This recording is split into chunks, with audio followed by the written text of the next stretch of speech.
Good morning, good morning. So, mga idol, sharing ko lang po yung low carb food natin ngayon. Simple lang.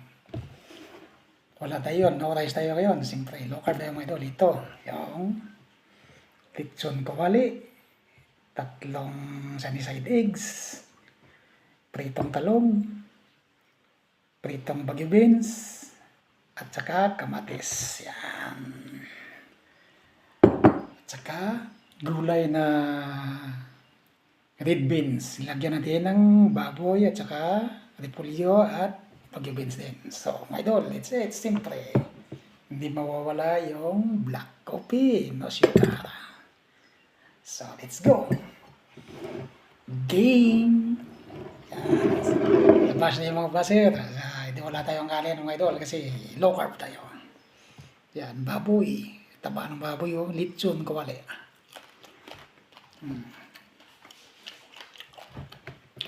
With black coffee, no sugar. 24 hours fasting na naman tayo mga idol. Sausawan natin. Yan. Sausawan.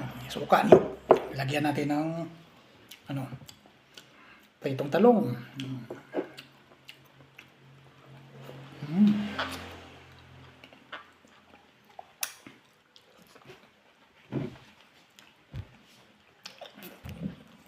Lechon kawali. Taba mga idol. Huwag matakot sa taba pag naka-low carb ka. Labas ng mga baser.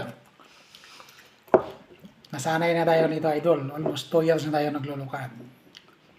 Wala naman. Nag-medical tayo ng nakaraang linggo. Normal naman lahat. Sa 2 years natin kakain lang ganito. Baboy, itlog, gulay, black coffee, no sugar. Normal lahat. Sugar, high blood, fatty liver, at iba pa. So, let's go. Still low carb.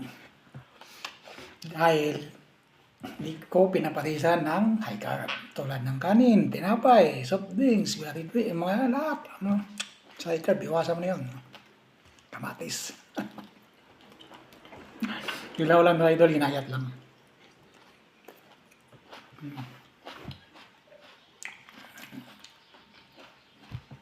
Pritong bagyo beans. Ang ginprito natin dito idol, mantika na coconut oil. Kasi dito sa Baguio, ang coconut oil nakatabliya. Hindi nakalagay sa bote kasi malamig eh. Kaya matigas. Hindi tulad sa Manila na matigas doon, nasa bote. Dito hindi. Hindi mo matanggal sa bote pag ganyan dito sa Baguio.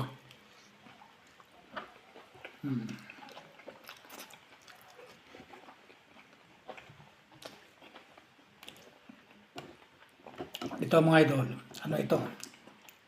Red beans. Niluto ko kahapon. Nilagyan ko ng baboy din.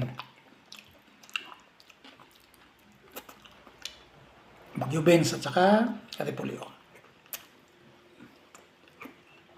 Pamintasin lang kag coco amino sauce para pampalasa.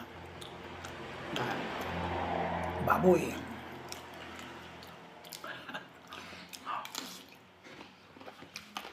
Ang ganda kasi pala idol, pag naka-low carb ka na,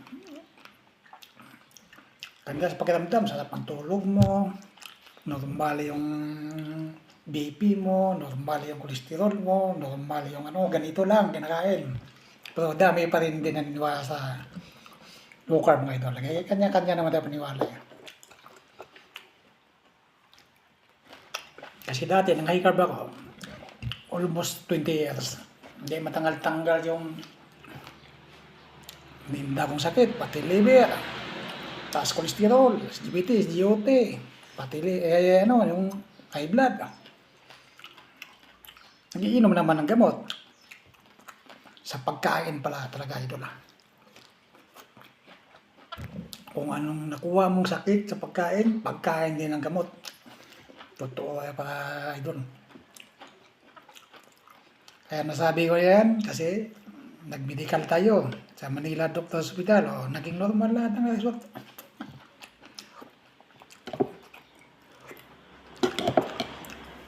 Kung mayroon kang diabetes, pati liver, taas lugam, taas kolesterol, i-low carb mo na. 100% mawawala yung binanggit kong sakit na wala kang ininom na gamot. Basta iwasan mo na lahat, mga high carb. Tulad sa kanina binanggit ko. Kanin, tinapay, pasta, noodles, pansit canton, chicheria, processed food, lahat. Sugary drink. Mag-low carb na. So, may role, God bless us all. Ingat tayo lagi. Pag dumaan to yung video ko sa huli niya, isang like, follow, share, comment para updated yan sa video sa New Year's. Pag ka para follow, pag-follow rin. Stay healthy, stay low carb. Let's eat. Bye-bye.